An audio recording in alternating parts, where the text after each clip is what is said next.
ጋይስ ይሄ ቪዲዮ ደርሷችኋል ከሆነ በጣም ተስፋ ቆርጬ ነው እየተቀመጥኩት ያለሁት። ማለት በቃ የመጨረሻ ማለት በጣም ከምታስበው በላይ ተስፋ ቆርጫለሁ።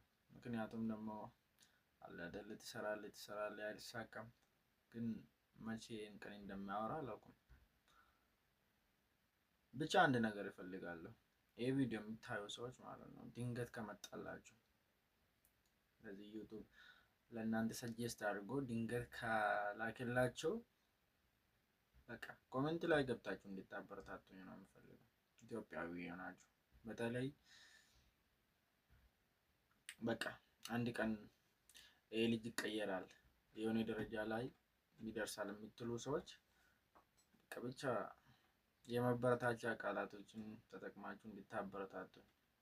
እናንተ ቃላት ለኔ ትልቅ ነገር ነው። ብቻ እንድታበረታቱኝ እፈልጋለሁ። ወዳችኋለሁ።